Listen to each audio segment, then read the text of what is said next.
속에 매이던 내 영혼 갈 길 몰라 방황할 때에 주의 십자가 영광의 그 빛이 나를 향해 비추어 주셨네. 주홍빛보다 더 붉은 내 죄 그리스도의 피로 씻기어 완전한 사랑 주님의 은혜로 새 생명 좋게 얻었네. 은혜 아니면 나서지 못하네. 십자가의 그 사랑 능력 아니면 나서지 못하네. 은혜 나서지 못하네. 놀라운 사랑 그대 아니면 나서지 못하네.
할렐루야. 감사합니다. 우리 하나님 앞에 영광 돌려드립니다. 우리 하나님, 그렇습니다. 은혜 아니면 우리는 살아갈 수가 없습니다. 은혜로 살게 하여 주옵소서. 은혜로 일어나게 하여 주옵소서. 오늘도 말씀을 전하는 종에게 좋은 성대를 허락하여 주시고 또 우리 귀한 성도들에게 좋은 옥토를 허락하여 주시옵소서. 하나님, 사람의 말이 아니라 하나님의 말씀이 되게 하여 주시옵소서. 예수님의 이름으로 기도 올렸나이다. 아멘.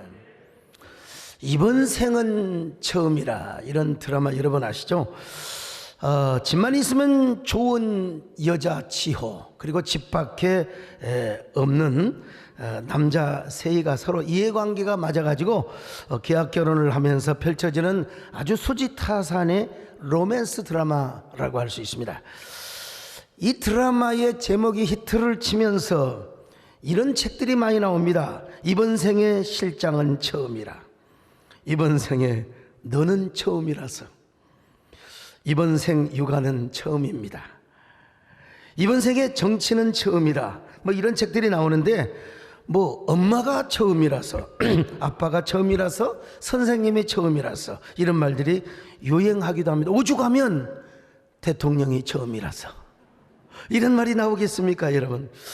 그렇습니다. 인간은 누구나 생을 처음으로 맞이합니다. 인생 2번 3번 있습니까? 기억나세요? 내가 옛날에 태어났는데 뭐 거시기 때 거시기하고 뭐시기하고 이런 사람 없어요. 그러니까 인생은 뭐냐면요, 실패를 많이 합니다. 실수와 시행착오를 많이 하게 되어 있어요.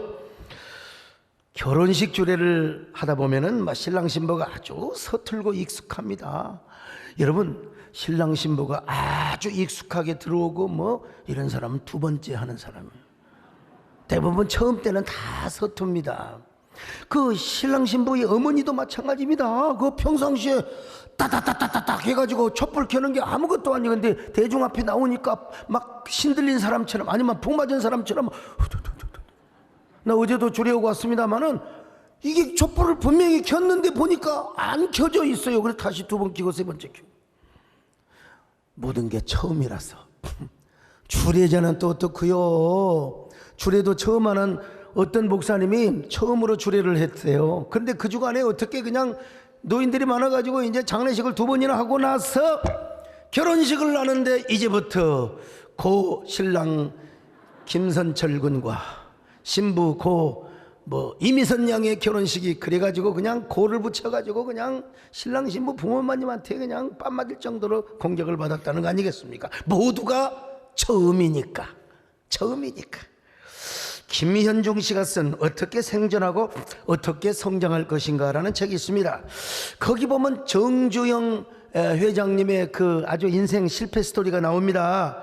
청년 정주영은 23세 쌀가게인 경일상해를 열어서 쌀 장사합니다. 이번엔 타고난 경영수완이기 때문에 돈을 한 2년 동안 좀 벌었어요.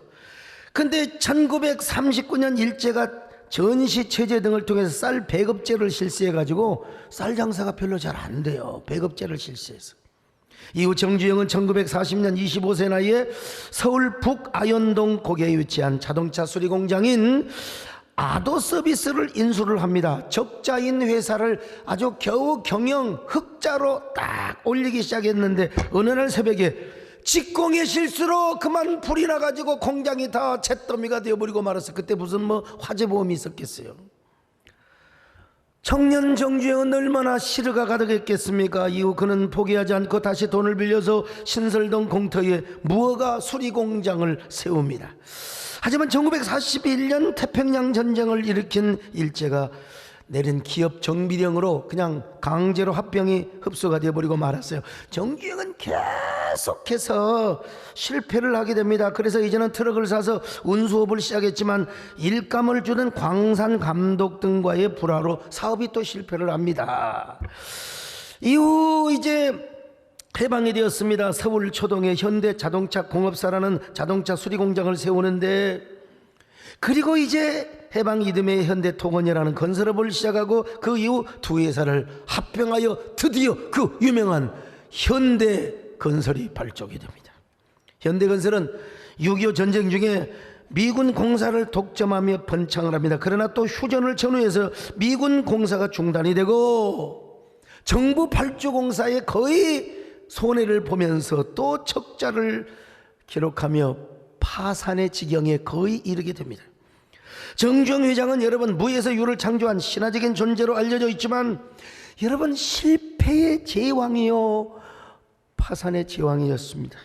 정주영 회장은 현대기업의 틀을 갖춘 이후에도 크고 작은 실패를 계속하였습니다. 왜? 그도 처음 시작하는 사업이요, 처음에 사업의 영역이었기 때문에 그렇습니다. 그래서 그는 실패를 밥 먹듯 하였습니다. 그러나 그는 나중에 실패가 축적이 되고 그 축적은 창의를 이루고 지혜를 이루어서 오늘날 정주영의 신화를 이루게 된 것입니다. 여러분, 그분이 이런 말을 했습니까? 시련은 있어도 실패는 없어요. 실패의 위대한 대명사는 또 하나 있습니다. 초등학교를 중퇴했습니다. 시골에서 구멍가게를 하다가 파산을 하여 그 빚을 갚는데 15년이나 걸렸습니다. 결혼했지만 너무나 부부 사이가 좋지 않았습니다. 커피를 마시다가 부인이 껐다가만 성질러 가지고 남편에다가 커피 잔을 갖다가 그냥 찌그러버리. 이런 나쁜 여자가 어디가 있어요, 세상에. 다행히 그 여자는 우리나라에 존재하지 않았고 미국에 있었습니다. 정말 하원선거에 나섰다가 2번이나 떨어졌고 상원선거에 나가서 2번을 또 떨어졌습니다. 역사에 남을 만한 기똥찬 설교를 하였지만 연설이죠, 연설. 어떤 분이 교회 와가지고 처음으로 교회를 왔대요. 그러면서 가면서 뭐라고 하더라, 귓속에다, 목사님 연설 잘 들었습니다. 또 어떤 사람은 목사님이요, 이야기 잘 들어서 끝내주시네요. 나도 하다 보니까 어떻게 설교가 나왔네. 여러분, 그분은 설교하는 사람이요, 연설을 하였지만은 청중들은 냉담했습니다. 날마다 그는 언론에서 공격을 받았고 국민은요 그를 경멸하였습니다. 그 역시 이번 생이 처음이었기 때문입니다.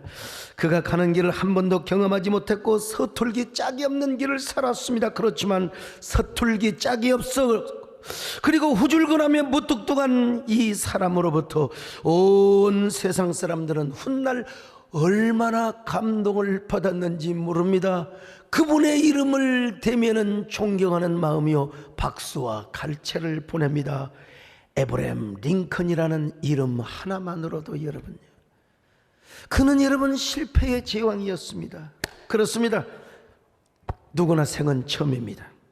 처음이 아닌 사람은 아무도 없어요.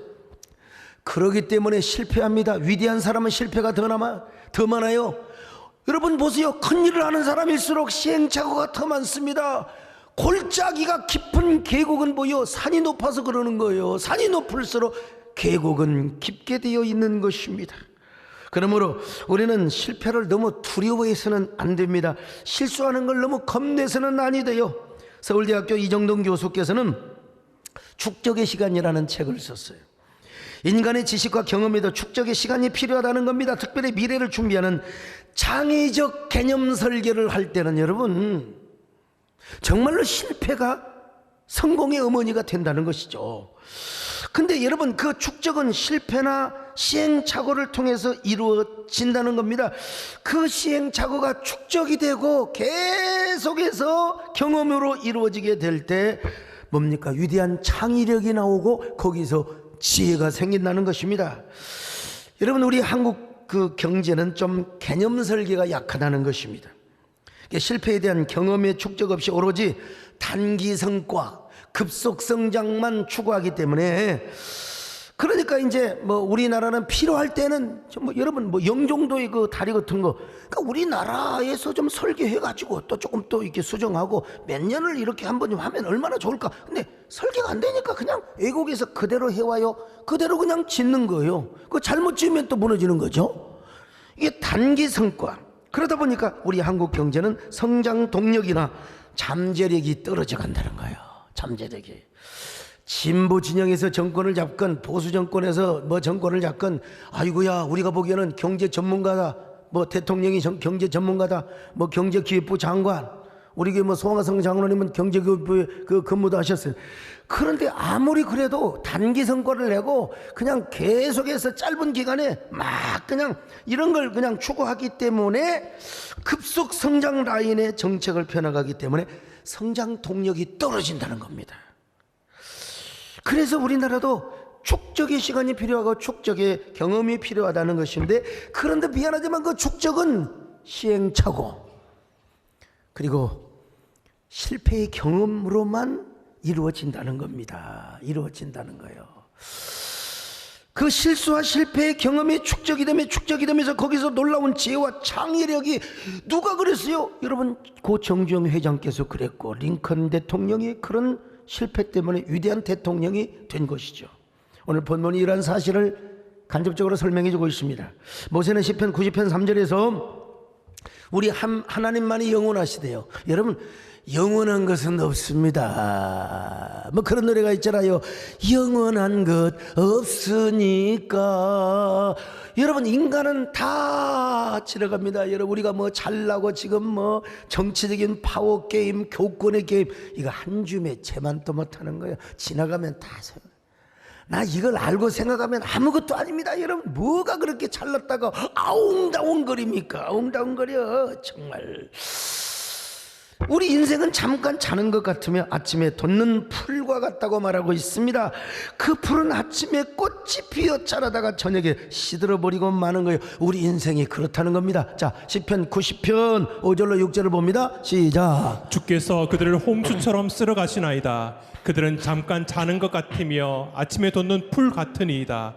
풀은 아침에 꽃이 피어 자라다가 저녁에는 시들어 마르나이다. 오늘도 변함없이 우리 성도들이 교회를 찾아와 주셔서 감사합니다만은 뭐 또 개중에는 뭐 휴가철에 뭐 어디 여행도 가고 또 뭐 설악산도 가고 바닷가도 갔을지도 몰라요. 그러나 여러분, 그거 다 소용없습니다. 사실은 지나가는 거요. 하나님을 섬기는 것만이 영원히 남는 재산인 줄로 믿으시기를 바랍니다. 그래서 우리 인생은 어떻든 간에 아무튼 우리 인생은 처음이라는 것입니다. 처음일 뿐만 아니라 그 처음에는 우리 인생의 연수가 70이요 강건하면 80이래. 요즘 한 플러스 한 10년을 더하면 되겠죠. 그게 그냥 인생이 80이요 강건하면 90이라는 것입니다. 근데 우리의 삶이 수고와 슬픔뿐이라는 겁니다. 왜? 시행착오가 많으니까, 실수가 많으니까. 여러분, 수고와 슬픔이죠. 근데 그 인생이 왜 이렇게 날아가는지 몰라요. 자, 10절 한번 보실까요? 시작. 우리의 연수가 70이요 강건하면 80이라도 그 연수의 자랑은 수고와 슬픔뿐이요 신속히 가니 우리가 날아가나이다. 연승은, 여러분, 인생은 연습이 없어요. 엑서사이즈 리허설이었습니다. 한 번입니다. 한 번인데 아이고, 이렇게 시행착오가 많고 실패도 많으니까 여러분, 수고와 슬픔뿐이잖아요. 그잖아요. 아니, 실패가 없고 맨날 그냥 시험 보면 다 합격하고 그러면 얼마나 좋겠어요. 왜 이렇게 실패가 많습니까? 그냥 대학도 그냥 재수 삼수하고 말이지, 그냥 공무원 시험을 보고 회사 시험을 봐도 그냥, 그러니까 우리에게 수고와 슬픔이 가득한 것이죠. 근데 또 이놈의 인생이 왜 이렇게 빨리 날아가는지 몰라. 그냥 비행기처럼 비행기 날아가버려. 그래서 이어령 교수님께서는 뭐라고 했어요? 아니, 새 한 마리가 이쪽까지 해서 저쪽까지 날아가는 게 인생이래요. 자기가 인생 살아보니까요. 적지 않는 인생을 사셨습니다. 그 어르신 88세 인생을 사셨어요. 근데 아이고, 저 흙 속에 바람 속에 라는 글을 쓰면서부터 지금 돌아가실 날을 생각해 보니까 인생이 이쪽까지 해서 저쪽까지로 날아가는 새의 인생과 같다는 거예요. 참. 그런데 여러분, 왜 이렇게 인생이 빠르지만 또 수고와 슬픔뿐이요? 왜? 실패와 시행착오가 많으니까 그래요. 그래서 결론은 뭐냐? 모세가 하나님 우리에게 지혜를 주시기를 바랍니다. 지혜 없이는 못 삽니다. 하나님, 지혜로 살게 하여 주옵소서. 우리의 날개수함을 가르치게, 우리의 분수를 알며 살게 하여 주옵소서. 12절입니다. 시작. 우리에게 우리 날 계수함을 가르치사 지혜로운 마음을 얻게 하소서. 지혜로운 마음을 얻게 하소서. 여러분, 지혜로운 마음, 창의로운 마음을 달라는 것입니다. 이 지혜는 마침내 창의를 가져다 주고, 이 창의는요, 여러분, 누구도 모르는 이 감격과 용기를 갖게 되어 있는 것입니다. 물론 생은 처음이니까 서툴 수 있어요. 참 어려울 수 있습니다. 서툴다 보니까 실패를 많이 합니다. 그러니 우리의 삶이 수고와 슬픔뿐입니다. 그렇다고 해서 우리는 실패와 실수를 두려워할 필요가 없습니다. 왜냐하면 실패를 함으로써 위대한 소득을 얻을 수 있어요. 그 소득이 뭔 줄 아세요? 주님을 만나는 겁니다. 실패를 통해서 주님을 만나는 거예요. 그리고 주님 안에서 거룩한 지혜를 받게 되는 겁니다. 지혜를 얻게 되는 것입니다. 오늘 여러분, 실패를 두려워하지 마시기를 바랍니다. 그 실패할 때 낙담하지 말고 주님을 만나보세요. 그리고 주님 앞에 한번 바짝 엎드려 보세요. 내가 왜 실패했는가? 그럼 주님께서 이런 감동을 주실 것입니다. 아무것도 두려워 말라, 염려하지 말라. 내가 너의 약함을 안다. 약해서 그런 거다, 부족해서 그런 거다. 내가 너의 손을 잡아주리라. 내가 너와 함께하리라. 아무것도 염려하지 말라. 나와 동행하며 살면 이제 너는 성공하는 일밖에 없다. 아무것도 두려워 말라. 주 너의 하나님 지켜주시. 놀라지 말라, 겁내지 말라. 주님 나를 지켜주시니 내 맘이 맥혀 지칠지라도 주님 나를 지켜주시네. 세상에 험한 풍파 몰아칠 때도 주님 나를 지켜주시네. 주님은 나의 산성, 주님은 나의 요새, 주님은 나의 힘이 되신 여호와, 나의 힘이 되신 여호와.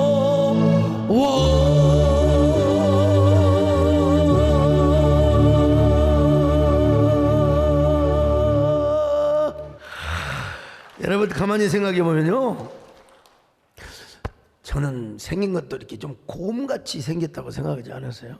예, 곰같이. 왜냐하면 저는 뭐 신학생 시절에 누가 저를 써주는 사람도 없고요, 저는 부목사 경험이 없어요. 제가 곰 목회를 했어요. 곰이 뭔 줄 아세요? 곰은요, 참 미련한 것 같아도 완전히 체득하며 살아가는 동물입니다. 지금 열심히 겨우잠을 자기 위해서, 걔는 겨우잠을 자기 위해서 막 처먹는 겁니다. 막 잡식으로 막 고기도 잡아먹고 그냥 채소도 먹고 그냥 가을에 좋은 열매 다 따먹어요. 막 얼음, 정금 뭐 또 달에, 여러분 곰이 살면 그거 다 따먹습니다, 여러분요. 그리고 이제 가을이 되어서, 늦가을이 돼서 내가 동굴이 갈 것인가 말 것인가를 알기 위해서 높다른 나무로 올라가요. 올라가가지고 한번 뛰어내려 봅니다. 그리고 뚱 떨어져 봐가지고 아프면 더 처먹고요. 네. 이게 이제 좀 안 아프면 그대로 동굴로 들어가는 거예요. 이게 곰이 체득한 곰의 삶의 원리입니다. 삶의 원리. 저도 마찬가지입니다, 여러분. 난 누구한테 목회를 크게 뭐 배우거나 가르침 받은 적이 없습니다. 근데 저도 곰 목회를 한 거요, 시행착오가 많아요. 얼마나 마음이 아팠겠어요. 내가 잘못해서 교인이 떠나고, 아이고 내가 잘못해가지고 말이야 교인이 시험 들기도 하고. 근데 중요한 것은 뭐냐? 곰 목회는 내 실수로 체득하여 새로운 창의와 그리고 선구자적인 어떤 뭐라 할까요, 지혜를 체득하게 된다는 장점이 있습니다. 나는 여러분 곰 목회를 통하여 주님을 더 깊이 만난 사람입니다. 그리고 인간을 알았어요. 예. 모든 게 서투니까 내가 주님만 의지하고 주님께 기도하는 수밖에 없어요. 가끔은 집사람이 저를 막 무시할 때도 있고, 참, 또 우리 가끔 보면 우리 정문사님도 말이야 그냥 눈치 보는 경우도 있고. 여러분 그때 제가 어떻게 하느냐, 주님 앞에 바짝 엎드리는 거죠. 하나님 저 진짜 지혜가 없습니다. 전 모릅니다. 하나님 좀 도와주십시오. 정말 막막한 결정을 해야 할 때 여러분 바짝 엎드립니다. 바짝 엎드려. 근데 그런 실수와 실패가 축적이 되다 보니까 이게 목회의 길이 보이더라고. 그리고 어느 정도 도가 트이게 되는 겁니다, 여러분요. 절대로 교만한 표현이라고 하지 마세요. 나름대로 목회의 도가 딱 트여지게 되더라고. 이런 말이 있잖아요. 세상에는 현자와 우자가 있습니다. 이 우자는 가르쳐줘도 몰라요. 현자는 가르쳐주면 아는 사람입니다, 여러분. 근데 가르쳐주지 않는데도 딱 쌍만 보고 아는 사람이 있어요. 미래를 딱 사람을 볼 수 있는 사람이 있어요. 이런 사람을 가리켜서 뭐라고 그러냐, 명자라고 하죠. 명자. 우리 교회도 명자가 많습니다만은. 예. 근데 이제 싹도 안 보여. 기미만 보고도 미래를 예측하는 사람이 있는데 이런 사람을 철인이라고 그래요. 동양에서 철인이라고. 근데 싹도 안 보이고요, 기미도 안 보여요. 근데 미래가 보이는 사람, 그렇다고 무슨 법사, 도사를 말하는 게 아닙니다. 미래가 예측이 돼요. 이런 사람이 뭐냐, 선각자 그래. 선각자. 우리나라에 미래학자들이 많습니다. 어느 미래학자 정말 저도 아는 분인데 이분이 옛날에 2010년도 11년도에 이런 강의를 하셨더라고요. 우리나라의 삼성은 망한다. 삼성이 망하지 않기 위해서는 삼성전자를 버려야 된다. 난 그래서 아이고야, 우리 교회에 삼성 나가는 사람은 어떡하나, 삼성전자 나가는 사람은 어떡하나. 나 그런데 뭔데 여러분요, 십몇 년이 훨씬 지나고 났는데 삼성이 망했습니까? 그리고 삼성전자를 버렸다면 어떻게 돼요? 우리 교회 삼성전자 부사장 김진애 장로님 계시는데 어쩌면 모르죠. 아마 우리 장로님 때문에 안 망했는지 모르겠지만은, 여러분, 그러니까 그게 보여요. 아무리 미래학자라 하더라도요, 그걸 그 어떤 매뉴얼에 의해서 기계적으로 예측을 하면 안 된다는 거예요. 그분께서 막 부동산 버블 현상이 나타나니까 서울에, 강남에 서울 아파트 집값 내려가니까 절대로 집 사지 마라. 아이고, 그 말 듣고 우리 이 사위도 어떻게 해서 변호사니까 강남에 집을 살라고 있는데 여러분 집 사지 말라고 해가지고 여러분 안 사버렸어요. 내 말 듣고 여러분. 여러분 이게 뭐냐? 이거는 기계적으로 예측을 하면 안 된다는 겁니다. 여러분 어떻게 부동산 실물 경제를 어떻게 모든 걸 예측만 해갖고 할 수 있어요. 그런데 여러분, 선각자는 그런 걸 예측한 건 아니고, 그런 걸 예측한 건 아니지만, 여러분 그래도 어떤 사건이 터지면 이것이 결말이 어떻게, 어떤 대안을 만들 것인가, 이런 선각자적 안목은 필요하다 이거. 여러분 코로나가 처음 터졌잖아요. 저도 처음에는 몰랐어요. 몇 달이면 금방 끝날 줄 알았어요. 근데 그게 아니에요.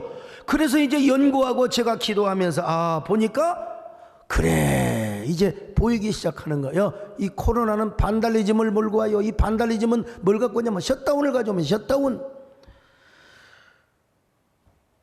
셧다운이 되다 보니까 불교건 천주교건 기독교건 문화시설할 것 없이 그냥 종교들이 다 타격을 받았어요. 근데 이 반달리즘은 뭘 가져와? 밑볼리즘을 가져와. 밑볼리즘은 뭐냐면 우민주의. 이건 여러분, 이건 딱 보이는 거예요. 신천지 때문에 우리 교회가 얼마나 손해를 많이 봤습니까? 그러니까 여러분, 직장에서 또 관공서에서 회사에서 마켓 갔다 온다고 누가 뭐라고 해요? 그냥 어디 학원 갔다 온다고 뭐라고 그래요? 교회만 갔다 오면 그냥 죽이려고 하는, 이게 뭐냐면 우민주의입니다. 우민주의. 그만큼 사람들이 무지하게 되는 거예요. 그냥 이게 처음에 신천지 사건이 터지지 않았으면 그렇지 않았는데, 그리고 신천지 연습을 하는 일반의 아주 극단적인 교회와 선교단체가 있었잖아요. 그래가지고 이 우민주의 때문에 얼마나 우리가 피해를 받았는지 모릅니다. 참. 근데요, 이 밑볼리즘은 뭘 가져왔느냐? 에이시즘을 가져왔어요. 에이시즘은 뭔 줄 아세요? 불신주의와 무신론주의를 말합니다. 이게 코로나 때문에 탈종교화 현상이 얼마나 많이 벌어졌는데, 우리 교회뿐만 아니라, 근데 교회가 제일 심해요, 다른 종교보다. 에이시즘이 뭐냐면, 교회 안 나가버려요. 에이시즘, 그러니까 여러분 말은요, 한국말이나 미국말이나 거의 비슷합니다, 여러분요. 안 나가버려. 코로나 때문에 안 나가버려. 이게 에이시즘이요. 이게 무신주의, 무신론주의입니다, 여러분. 그뿐입니까? 여러분, 유발 할라리 말대로 정부의 권력은 커지고 종교의 힘은 약화될 것이라. 이게요, 제가 그래서 부총회장 시절이지만 이런 제안을 했습니다. 어떤 경우에도 우리는 예배를 포기해서는 안 됩니다. 예배의 자율권을 빼앗겨서도 안 됩니다. 그런데 우리가 칼빈처럼 우리가 선제적 대응을 해야 됩니다. 칼빈이 쿼런타인 시스템을 했다고 했잖아요. 오늘날로 말하면 듀얼 처치, 하이브리드 처치를 한 겁니다. 예배를 축소하면서 건장한 사람, 교육자들, 장로 중심으로 자주 이 중직자 중심으로 예배를 드리되, 일반 성도들은 집에서 웨스트민스터 21장 5절 6절을 보면 다 이런 거 다 이게 나와 있어요. 그래서 제가 하이브리드 듀얼 예배를 주장을 했는데, 이게 안 받아들여질 수밖에 없는 게, 제가 무슨 그때 당시에는 총회장도 아니고 제가 무슨 대학자도 아니고 저를 우습게 봤죠. 깔봤죠. 그리고 또 누구나 코로나는 처음이었으니까, 누구나 생은 처음이었고 코로나를 처음 맞자 보니까 그럴 수밖에 없었어요. 그래서 내가 좋다, 그러면 내가 우리 교회라도 한번 이렇게 해보겠다. 내가 우리 교회 한번 한국교회 모델이 되리라고 다음 훗날 다음 사람들이 소강성 목사는 그래도 성각자적 마인드를 가지고 있었다고, 이런 얘기를 한번 들어보자. 뭐 이런 예를 듣기 위해서 아니라 우리 교회를 제가 한번 그렇게 하려고 했습니다. 그래서 여러분, 유튜브도 원래 안 했는데 윤동현 목사님이 들어와 가지고 유튜브를 시작해서 그러고 나니까 코로나가 딱 터지잖아요. 그리고 여러분, 화상춤을 비롯하여 메타버스를 비롯하여 참, 그러니까 또 얼마나 많은 사람들이 막 저한테 감자 먹어라, 뭐 네가 뭔데, 뭐 친정부. 여러분, 아이 그거 한다고 친정부입니까? 그만큼 여러분, 이게 코로나가요 교회마저도 이념으로 충돌하게 만들어버린 거예요. 이런 얘기를 제가 하루 동안에 제가 우리 선목사님에게 불러줘가고 책이 이제 한 1, 2주 후에 나옵니다. 여러분, 이제 엔데믹 처치에 어떻게 교회 세움의 프로세스를 이룰 것인가. 자, 그런데 나중에는요, 반대하는 사람들까지 다 따라오더라고. 화상춤을 하고요, 다 유튜브하고 다 따라와요. 그래서 그걸 보고 할렐루야, 너무나 감사했습니다. 여러분, 저는 이런 과거를 생각하니까 이런 글이, 이런 스토리가 떠오르더라고요. 인도의 시성 타고르가 어느 날 밤 강물에 나룻배를 띄우고 작은 촛불 앞에 앉아 멋진 시를 쓰려고 했어요. 시가요 두 가지가 있습니다. 하나는 찾아오는 시, 이거 아주 쉽게 쓰여진 시입니다. 그냥 싹 쓰고 한두 번 고치면 돼요. 근데 문제는 찾아오지 않아요. 그러면 부지런히 명상 아무리 해도 안 찾아와. 그럴 때는 책을 읽어야 됩니다. 근데 이제 책을 읽다 보면, 남의 책을 보면, 시집을 보다 보면 좋은 책이 있으면 좋은데, 아 이거 진짜 따분하고 정말 시 같지 않게 느껴지지 않는 책을 읽으면 더 안 와요. 좋은 책을 어떻게 언제 읽느냐에 따라서 이제 다르는 건데, 그래서 이게 타고르도요 철학자 크로체의 미학에 관한 글을 읽고 있었습니다. 자, 그러면서 시상이 떠오르기를 바라고 있었는데, 세상에 강변의 바람이 후 불어가지고 촛불이 꺼져버렸어. 시도 쓸 수 없어. 그리고 시도 쓸 수 없을 뿐만 아니라 책을 볼 수가 없다, 이 말이죠. 짜증이 났습니다. 근데 짜증도 잠깐이요. 나룻배 안으로 달빛이 춤을 추며 흘러들어왔습니다. 보름달의 달빛이 나룻배 안을 가득 채웠습니다. 달빛에 반짝이며 춤추는 강물이 두 눈을 가득가득 채우는, 이야, 생각만 해도 얼마나 기가 막힌 모습입니까? 아주 놀라운 신성한 체험이었습니다. 그때 타고르에게 시상이 막 터져나오기를 시작합니다. 그래, 막 종에다가 막 신들린 손처럼 막 글을 써가, 그가 이런 말을 했어요. 아름다움이 나를 온통 둘러싸고 있구나. 진정한 아름다움은 책 속에 있는 것이 아니라 바로 이 세상에 가득한 것인 것을. 내 촛불이 꺼지자 나는 모든 것을 잃은 줄 알았는데 황홀한 달빛이 나를 반겨주는구려. 달빛에 취해서 글을 쓰고 시를 썼어요. 촛불이 꺼지면 망하는 줄 알았는데 여러분, 촛불이 꺼지자 비로소 달빛이 보이게 되는 겁니다. 나는 여러분, 코로나의 자욱한 안개 때문에 햇빛이 완전히, 우리의 영혼의 햇빛이 완전히 없어지는 줄 알았어요. 그러나 아닙니다. 아무리 반달리즘, 미폴리즘, 에이시즘이 그냥 탈종교와 현상을 일으키고 뭐 교인 수가 감소한다 하더라도 아니다. 우리가 신앙의 본질만 확실하게 붙잡고 초대교회적인 사도행전적인 원형교회를 세우는데 노력한다면 우리 교회는 더 견고하고 아주 강력한 영적 부족 공동체가 될 수 있다. 저는 이 사실을 확신했습니다. 여러분,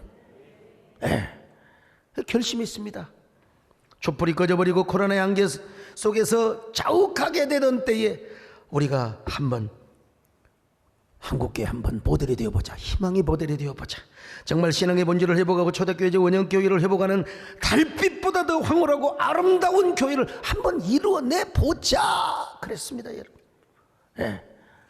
그래서 제가 온갖 창의력을 다해서 목회를 했습니다. 그리고 죽을 힘을 다해서 창의력인 목회만 내는 게 아니요, 내 몸을 헌신하고 죽기까지. 어제 저희 장조카 결혼식을 했는데 우리 작은 형님이 저한테 그러더라고. 내가 유튜브를 계속 보내. 그런데 어떻게 하루에 5번, 6번 그렇게 예배를 인도하는가? 좀 왜 부목사가 있는데 영상으로도 하고 그러지? 여러분, 아직까지는 엔데믹입니다. 그래서 제가 죽을 힘을 다해서 그렇게 목회를 하고 있는 것입니다. 저는 코로나의 먹구름이 한참 드리워져 있을 때 총회장이 되고 한교총회 대표회장, 여러분 뒷마당 총회장이었어요. 그러니까 그냥 여러분 뭐 속으로만 바쁘지 뭐 겉으로는 바쁜 일이 없었어요. 근데 만약에 일상시에 제가 총회장을 하고 한교총 대표회장을 했다고 생각해 보세요. 얼마나 바빴겠습니까? 얼마나 분주했겠습니까? 교회도 많이 비웠겠죠. 해외도 얼마나 많이 다녔겠습니까? 그러면 이제 제가 정신을 놓아버려, 마음줄을 놓아버려, 맨날 행사, 이벤트, 맨날 사람, 정치적인 모임에서 그냥 주도적인 리더십을 발휘하고, 그러면 여러분, 제가 추락하는 것은 날개가 있다. 내가 날개가 있었으니까 올라갔을 거 아니요. 그런데 그냥 곤두박질에, 여러분 보통 그런다고 하잖아요. 우리 서정열 장로님 오셨나? 여러분 투스타 출신은 2층에서 떨어지는 것이고, 그리고 우리 이철희 장로님 같이 포스타 출신은요, 포스타 출신은 4층에서 떨어진대. 그러니까 이게 이 사단장 사령관 출신들이 나중에 하면 그렇게, 그러니까 올 때는 교회밖에 없습니다. 교회 안 나가고 괜히 무슨 뭐 소주 맥주 마시고 다니면 인생이 그냥 서글퍼 가지고 그 퇴직금 누구한테 투자해서 다 망하고 그냥 저기 저 자연인으로 돌아간다는 거 아닙니까? 우리 서장로님이 교회를 나오셔서 얼마나 감사한지, 어깨 아프셔서 잘 하셨는지 모르겠네. 아무튼 저도 마찬가지요. 그냥 사정없이 그냥 저 63빌딩에서 떨어진 것처럼 사정없이 떨어져 버렸을 거예요. 그냥. 근데 하나님께서요, 자, 그런 걸 방지하기 위해서, 잘 들어보세요. 그때마다 소목사, 너 올챙이 시절을 기억하라. 또 하나의 메시지, 음성, 그건 뭐냐? 야, 너 인생 처음이잖아. 너 인생 한 번이잖아. 그러니까 경건하고 조심스럽게 살아야지. 야, 왜 내가 코로나를 세계교회에 준 줄 아느냐? 난 제 나름대로 여러분, 코로나가 왔을 때 우리 모두는 영혼의 촛불, 신앙의 촛불이 다 꺼져버린 줄 알았습니다. 여러분 옛날 2년 반년 전을 생각해 보세요. 한번 2년 전을 생각해 보세요. 그때 여러분 저는 주님 앞에 바짝 엎드렸습니다. 바짝 엎드렸습니다. 하늘의 빛을 보여달라고. 하늘의 빛을 보여달라고. 하나님이 아니면 나는 어떻게 교인들을 다 흩어져버린 교인들이 뭐고 어떻게 교회를 다시 세워나갈 수가 있단 말입니까? 그때 하나님께서 주셨던 빛이 있었고, 줄기의 빛이 있었어요. 한 줄기, 두 줄기 섬광의 빛이 있었고, 그 빛으로 목회를 해왔고 한국교회 연합사역을 제가 섬겨해왔습니다. 여러분도 마찬가지죠. 코로나 이전 화려한 날에는 뭐가 보였어요? 세상 백화점의 의류들, 여러분 돈밖에 안 보였어요. 근데 코로나가 터지고 나니까 여러분 인생의 깊은 고난의 밤을 맞으니까 마침내 그때 누가 보여? 예수님이 보인 거예요. 그때 주님이 보인 거예요. 주님이 그때 손을 잡을 때입니다. 여러분 왜 주님이 손을 안 잡으면 우리가 고난의 밤을 헤쳐나갈 수가 없잖아요. 인생이 힘들고 고난이 닥칠 때 예수님 날 도와 주소서 외치는 이 소리 귀 기울이시사 손잡고 날 인도하소서. 여러분 베드로 얘기하시잖아요. 고기잡이의 전문가입니다. 갈릴리 바다에 대해서 모르는 게 없어요. 근데 하루는 아무리 그물을 들려도 피레미 새끼 한 마리도 못 잡았습니다. 그때 주님이 찾아왔어요. 깊은 곳에 가서 그물 던지라고. 여러분 그거 순종할 수 있어요? 갈릴리 바다에는 깊은 데 고기가 안 살아요. 찬물에 안 살아요. 그런데도 여러분 순종을 했어요. 왜? 실패하여서. 우리가 잘 나갈 때는 주님 말씀이 들어오지가 않아요. 실패할 때 들어옵니다. 실패할 때. 그래서 선생님 말씀에 내가 한번 순종해 보겠습니다. 그랬더니 그물이 찢어질 정도로 고기를 잡았잖아요. 자, 누가복음 5장 5절로 6절입니다. 시작. 시몬이 대답하여 이르되 선생님 우리들이 밤이 새도록 수고하였으되 잡은 것이 없지만은 말씀에 의지하여 내가 그물을 내리리이다 하고 그렇게 하니 고기를 잡은 것이 심히 많아 그물이 찢어지는지라. 그렇습니다, 여러분.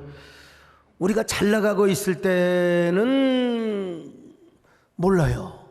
근데 실패할 때 우리가 느껴지거든요. 그러니까 주님께서 하시는 그 일이 뭐냐? 우리가 잘 나갈 때 하나님 깨닫게 하는 거예요. 실패하기 전에, 야, 이번 생은 처음이잖아. 너 인생 서투러 언제 무슨 일 당할지 몰라. 그러니까 나오고 은은함에 살아야 돼. 에? 그러다가도 안 되면 우리가 이제 실패하게 하는 겁니다. 우리가 시행착오를 겪어요. 근데 그 시행착오를 우리가 주님을 붙들고 주 안에 살아가면 그것이 뭐냐? 창의적인 아이디어로 다시 변형이 되고요, 전환이 되고요. 그리고 뭡니까? 아주 그 창의적인 지혜로 성숙이 되게 된다는 겁니다. 자, 이런 사람의 삶은 뭐냐면요, 매 순간순간이 새롭습니다. 그냥 매뉴얼에 의해서 미래 예측도 매뉴얼에 의해서 하면 안 된다고 있잖아요. 예. 기계적으로 하면 안 돼, 여러분. 목회도 기계적으로 해봐요. 신앙생활도 기계적으로 해봐요. 무슨 재미가 있나? 어떤 분이 그러더라고요. 그분도 교수님인데 저한테 와서 목사님 설교 준비야 밑에서 다 해주고 목사님이 거기다 깔짝깔짝 오면 되는 거 아니야? 그러니까 여러분, 교회가 막는 겁니다. 그렇게 하면 여러분, 나는 그런 설교 못합니다. 앵무새는 할 수 있어도 에이아는 할 수 있어도요. 여러분, 근데 우리가 정말 서툰 인생을 사는데 예수 그리스도 안에서 주님과 의논하고 언제나 주님께서 참 함께, 그러면 우리의 생이 뭐냐면요, 얼마나 찬란하고 눈부실 뿐만 아니라 신선하고 상큼합니다. 영어로 말하면요, 그냥 리프레싱. 근데 이걸 그냥 리프레시면 안 돼요. 리프레싱. 리프레싱. 초보 운전하는 사람이 여러분 술 먹고 다니면서 막 자기가 그냥 여러분 자기만 죽으면 남도 죽게 만드는 겁니다. 남도 죽게 만들어요. 음주운전, 누구를 뭐 지칭하는 얘기는 아니지만 초보 운전은 음주운전하면 절대 안 됩니다. 그리고 요즘 그 음주하면 술, 소주. 근데 여러분 모든 내가 보니까요, 찾아보니까 모든 좋은 이름은 소주에 다 붙어 있더라고. 한번 보세요. 소주 처음처럼, 와, 처음처럼 참이슬, 이젠 우린, 시원한 청풍. 야, 이런 말은요 교회가 써야 됩니다. 교회가. 그 다음에 또 무슨 한라산. 이거 제주도 분들은 한라산 다 마셔야 되겠더만 보니까. 푸른밤. 나 이거 진짜 푸른밤 너무 좋아. 너무 멋있어. 푸른밤. 잎새죠. 여러분 시골에 옛날 잎새로 탁 대릉대릉 물 떨어지는 거 죽여줍니다. 정말 잎새죠. 이름이 얼마나 좋습니까? 근데 요즘은요 맥주 가운데 또요 제2에게라는 맥주가 나왔더라고. 이야, 남이섬의 강변 가요제를 기념해서 만든 것이라고 하는데 이름 좋지요. 제2에게. 저는 술과는 거리가 멉니다. 저는 술을 받을 수가 없었어요. 우리 아버지를 안 닮았어요. 우리 어머니를 닮았어요. 그런데 이게 우리 아버지가 저한테요 석자라는 이름을 주어서 내 몸에는 주기적으로 요로결석이 생깁니다. 신장결석, 담결석, 하여간 결석은 저한테 다 와요. 그래서 어떤 의사 선생님은 맥주를 많이 마시세요. 그런데 이게 먹으면 또 심장이 욱욱욱 하니까.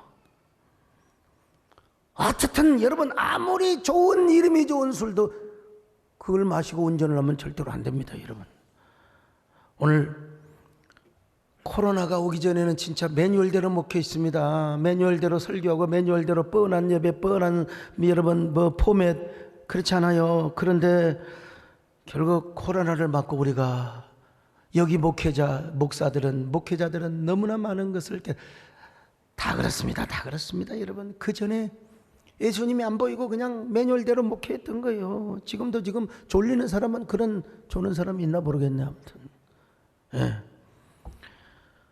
그런데 우리가 누구를 만났어요? 주님을 만났습니다. 이번 생은 처음이니까 우리의 삶이 서투니까 주님 없이는 못 살아. 주님과 동행하며 살아야 돼. 그때서야 비로소 우리는 하루하루가 신선한 삶을 사는 거예요. 매 순간순간을 상큼하게 살아가요. 하루하루 매 순간순간이 기대가 되고 설레요.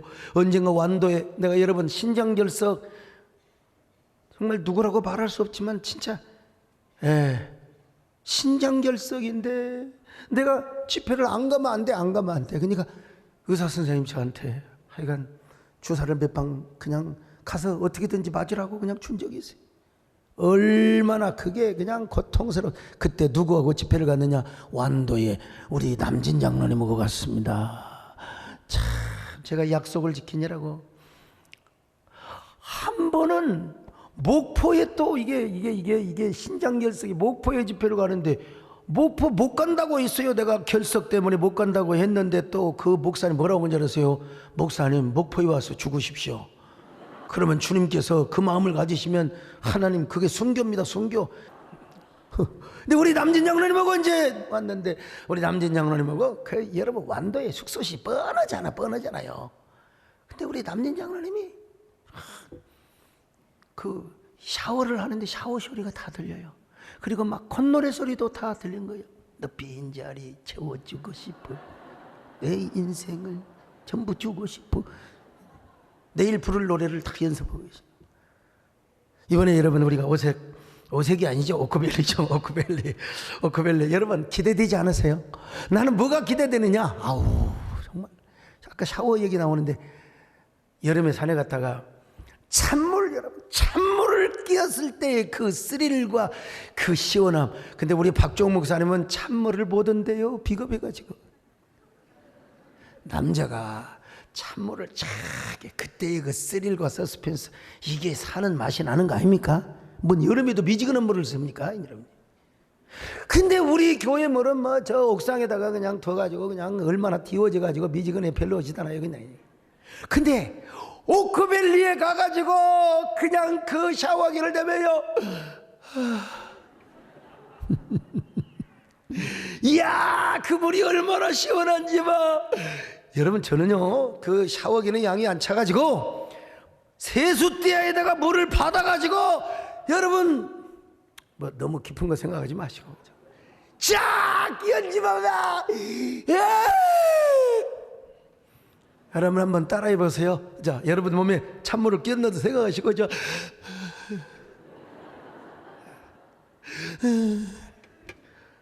여러분 수련회 때 하나님께서 그런 은혜도 주실 뿐만 아니라 여러분 주님과 함께 서툴지만 비록 여러분 생이 한 번이기 때문에 처음이기 때문에 우리가 서툴긴 하지만 그래도요 주님과 동행하면 그 순간이 어떤 순간이냐 하루하루가 그리고 순간순간이 진짜 어떻게 반응이 없으셔. 이런 생각을 하면서 생각해 보니까 지금까지 우리가 살아왔던 게 다 하나님의 은혜더라 이겁니다. 모든 것이 은혜입니다. 할렐루야. 모든 것이 은혜요. 여러분 우리가 얼마나 이 찬양을 많이 불렀습니까 여러분요. 내가 두려웠던 모든 것들이 내가 지나왔던 모든 시간 내가 걸어왔던 모든 순간 당연한 것 아니라 은혜였어. 모든 것이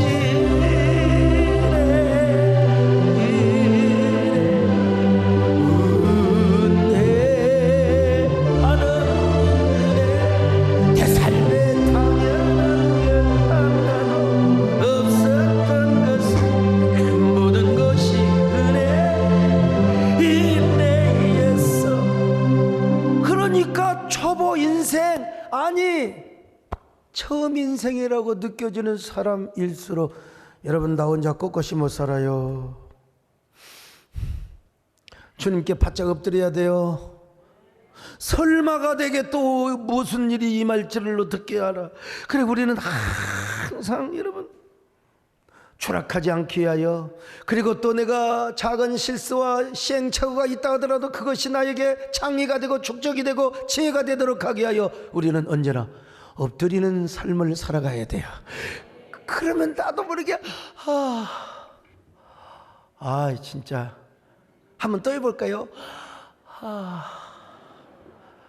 이런 감탄사 부호가 우리 인생에 있어야지. 박선혜 전사님 하셔서 이 모든 영광 하나님 앞에도 중요하지만 우리 박선혜 전사님 집회 가셔서 한번 해보세요.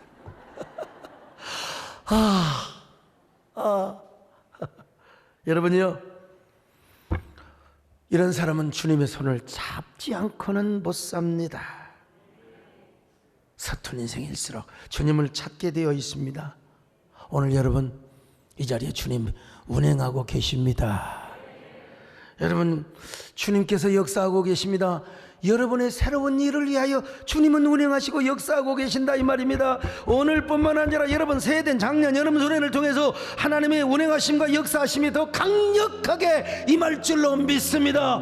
그렇게 믿으시면 아멘합니다. 주역에 운행하시네 나 경배 주 경배 주역이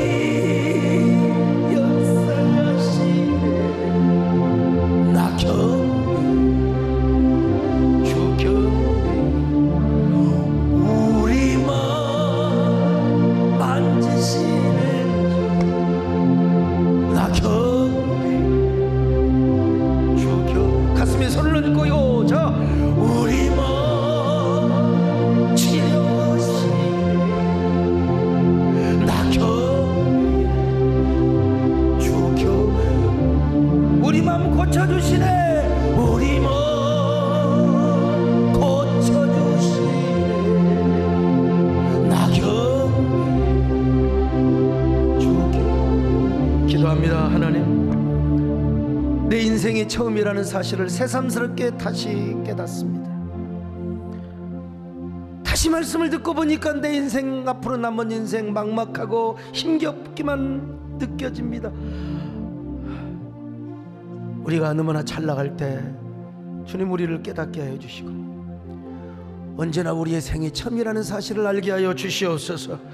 하루하루가 처음이라는 사실을 깨닫게 하여 주시고 매 삶이 매 순간이 신선하고 상큼하게 하여 주시옵소서. 주님, 그러기 위해서는 언제나 주님이 우리를 통행하시고 운행하시고 임재하게 하여 주옵소서. 예수 그리스도가 우리의 삶의 주인 되게 하여 주옵소서. 한 1분 동안 여러분 기도합니다.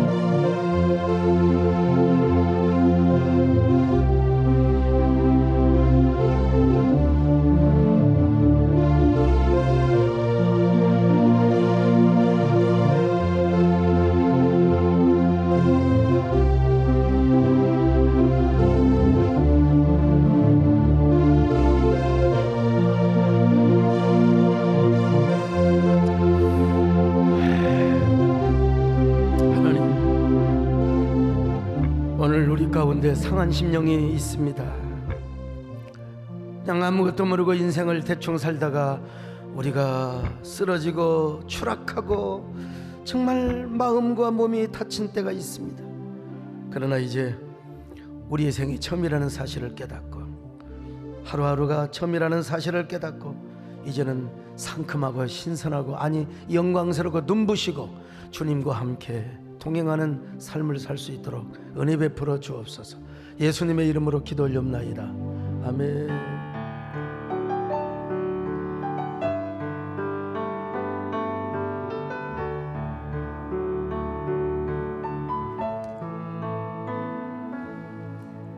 내가 너를 얼마나 사랑하는지 너는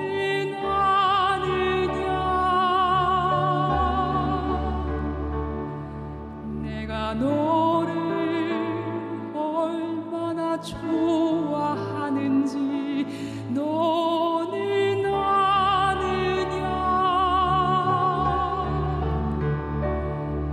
내가 너를